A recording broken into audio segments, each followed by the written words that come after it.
Hello, welcome to Diana and the Written Words, where I post videos about books and about language. Today, I just wanted to share a few things that my library does and that I found by chance in some cases. So I was wondering if maybe your local library has the same services and you don't know about them. Um, and of course, my library offers a lot of other things that I don't participate into. So this is not an exhaustive list of everything that a library does, but it's just the things that I found out that I really love about my library. And so I wanted you to know about them as well. The first thing I wanted to talk about is actually something that I was told when I registered, and that's the fact that in the whole of the county where I live, all the libraries are in a network. And so this allows you to order a book from any other library and you can get it delivered to your library and you pick that up in your library and then you return it to your library. So you don't have to be traveling around. It costs 30p of a pound, which is maybe 50 cents of a US dollar. So it is a service that you have to pay, but I mean, it's so cheap and they pretty much deliver it to your door depending on where you live, you know. There are libraries everywhere around here as well. So there's even a mobile library, I think, that goes to smaller places.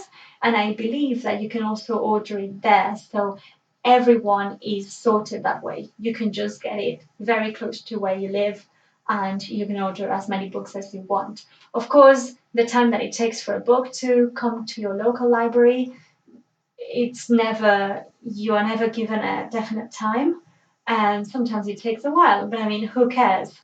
I've used that a lot.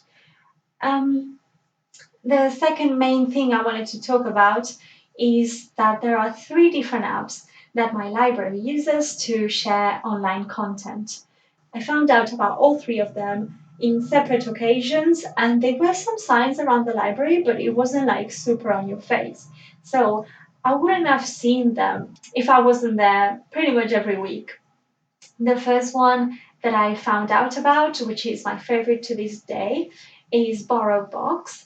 And with BorrowBox, maybe it depends on the resource that you're getting it from. So I have to register with my library account. And they have tons of books in there. That might just be my local library having a lot of content there as opposed to in other online platforms. But what I like about this one is that you get both audiobooks and ebooks, and it's got a very easy system to use.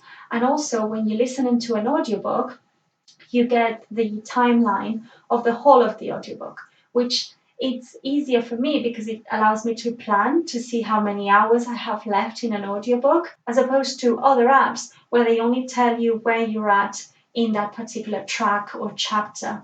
And so you don't really know where you're at in the whole book. So I don't know why, but it's something that I really like.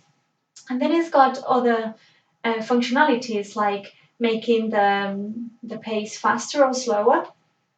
I think that's pretty much spread in all the audiobooks apps that I've used.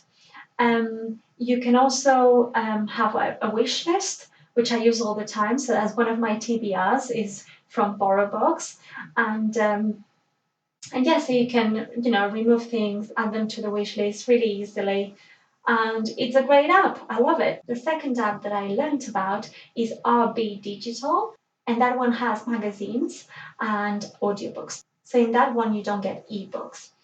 Um, I don't personally use the magazines, but whenever I look at them, I get really excited actually.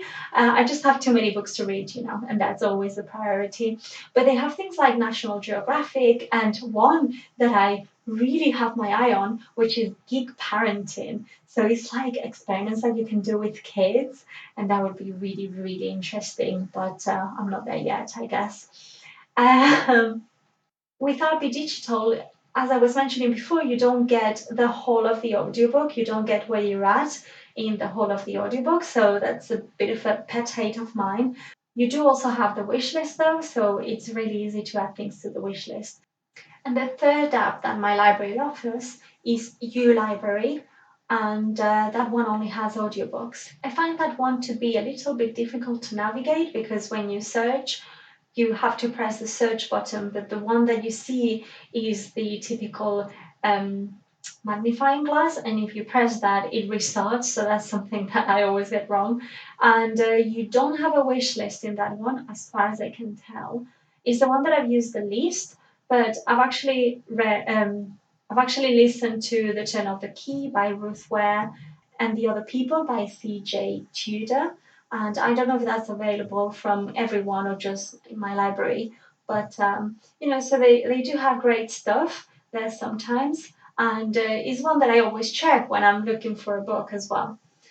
Um, so this is just to say that when I learned about BorrowBox, the first one, I thought that that was it, that that was the digital content that my library offered.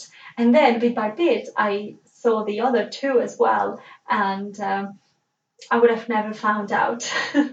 Don't get me wrong though, my library is great and the people that work there are really helpful, and I'm always asking them like, oh, I can't find this book, and they come around with me and we find it, because sometimes I need a bit of help. But it's just that you don't have one place with all the information. Um, and I'm wondering if your local libraries or your university libraries have something like that, that if you haven't really had the question, you don't know what the answer would be.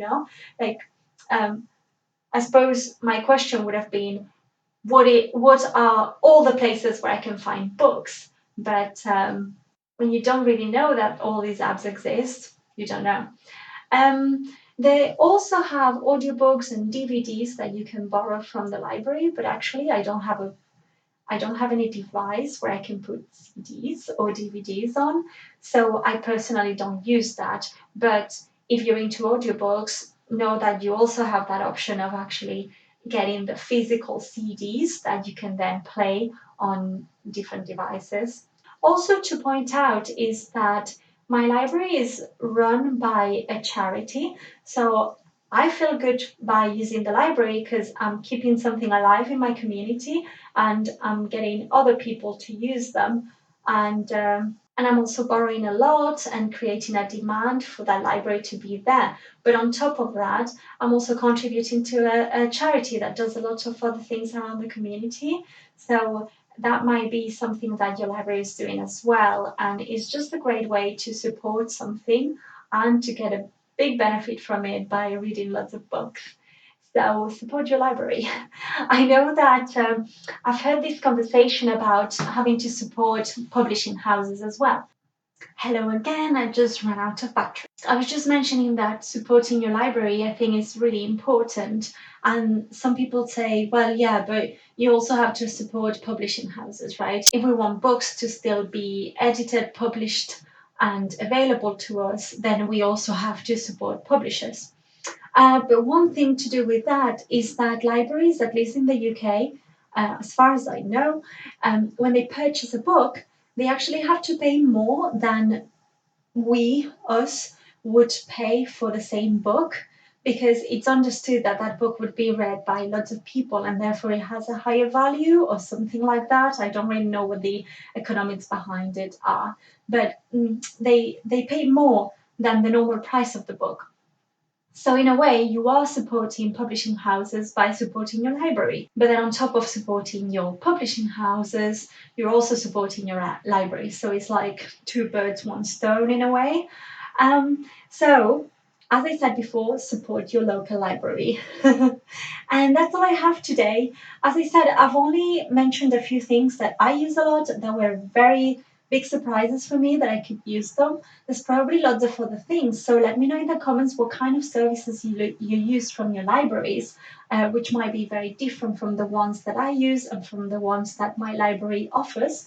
But maybe I'll learn something as well, and maybe you can tell me things that I have overlooked and that my library also offers. So that's all I have today, and I'll see you in a future video.